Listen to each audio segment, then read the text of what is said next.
नमस्कार बच्चों, आज हम पढ़ेंगे बाल महाभारत कथा। कक्षा 7 का चैप्टर है ये।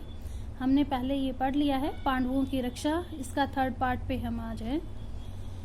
ब्राह्मण बड़े दुखी हृदय से अपनी पत्नी को कह रहा था, कितनी बार मैंने तुम्हें समझाया है कि सनेर नगरी को छोड़कर कहीं और चले जाएं। क्यों चले जाएं? क्योंकि वहां पर एक इतना मायावी राक्षस रहता था कि वो लोगों की बलि तक लेने को तैयार हो जाता था, वो लोगों को मार कर खा जाता था। इससे परेशान हो गए थे लोग।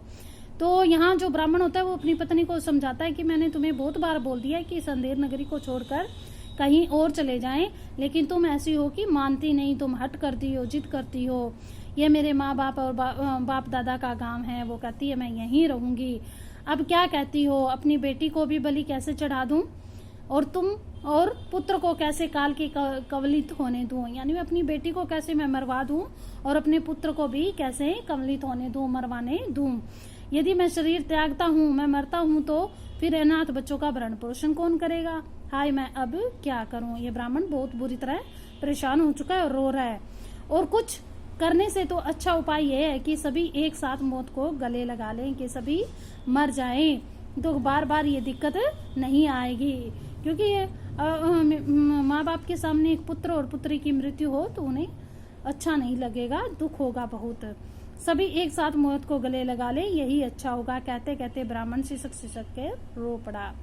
ब्राह्मण की पत्नी रोती हुई बोली, हे प्राणनाथ, मुझे मरने का कोई दुख नहीं है। मेरी मृत्यु के बाद आप चाहे दूसरी पत्नी ला सकते हैं, लेकिन अब मुझे प्रशंसा पूर्वक आज्ञा दें। प्रसन्नता यानी खुशी पूर्वक आज्ञा दें, ताकि मैं राक्षस को भोजन बन सकूं। यानी मेरे बच्चों की जगह और आपकी जगह मुझे जाने दो, ताकि मैं भोजन उसका बन सकूं। मुझे कोई दुख नहीं होगा कि आप मेरे बाद दूसरी पत्नी ले आओ। पत्नी को ये व्यथा भरी बातें सुनकर ब्राह्मण से रहा नहीं गया। वह बोला, प्रिय, मुझसे बड़ा दुरात्मा और पापी कौन होगा जो तुम्हें राक्षस की बलि चढ़ा दे और खुद जीवित रहे। कहते कि ये मेरा धर्म नहीं है कि मेरे होते हुए तुम्हें बच्चों को और तुझे मैं राक्षस के पास बलि देने के लिए भेज दूं। माता पिता को इस तरह की बातें देख ब्राह्मण की बेटी से रहा ना गया। उसने करुण स्वर में कहा, पिताजी, अच्छा तो यह है कि राक्षस के पास आप मुझे भेज दें। अब वो लड़की बोल रही है।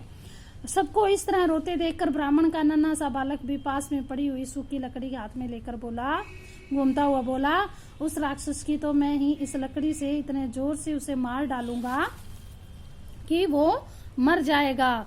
तो कुंती ये सब उस टाइम खड़ी खड़ी उसके सारे ये बातें सुन रही होती है और देख रही होती है। अपने बात कहने का उसे मौका देख वह बोली, हे ब्राह्मण, क्या आप कृपा करके मुझे बता सकते हैं कि आप लोगों को इस समय दुख का क्या कारण है? भी आप इतना रो रहे हो तो दुख का क्या कारण है? ब्राह्मण ने कहा, देवी सुनिए, इस नगरी के समीप एक गुफा है, इस नगरी के नजदीक एक गुफा है जिसमें बक नाम का एक बड़ा अत्याचारी राक्षस रहता है। उस राक्षस का नाम क्या है? बक है।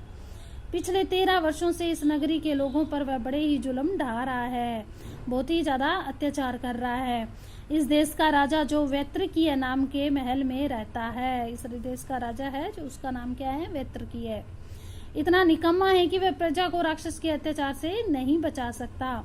इससे घबराकर नगर के लोगों ने मिलकर उससे बड़ी अनुनय विनय यानी प्रार्थना रिक्वेस्ट की कि कोई न कोई नियम बना ले। बकासुर ने लोगों की यह बात मान ली। तब से वह इस समझौते के अनुसार यह नियम बना हुआ है। बकासुर ने लोगों की क्या बात मानी कि अगर सारा कुछ भोजन खत्म हो गया तो वो नरबलि लेने लग जाएगा, लोगों को खाने लग जाएगा। लोग बारी बारी से एक एक आदमी और खाने की चीजें हर सप्ताह उसे पहुंचा दिया करते हैं।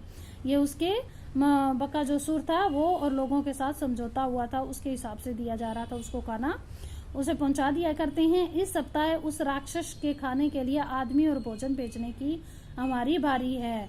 लास्ट बारी किसकी आ गई थी? पंडित की बारी आ गई थी।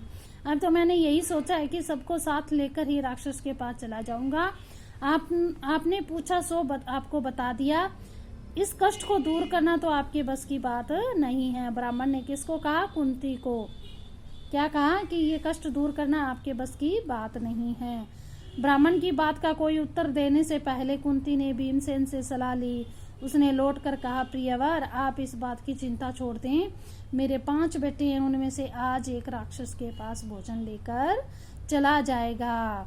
उसी प्रकार से कुंती ने अपनी जो वचन इससे किए थे पंडित से, उनके ऊपर खरी उतरी थी। उन्होंने एक एक करके अपने बेटों को भेजना चाहा था, लेकिन भीम उनमें इतना शक्तिशाली था कि वो उस बकासुर राक्षस के लिए अकेला ही काफी था। ये आपका यहाँ तक चैप्टर हुआ। धन्यवाद बच्चों।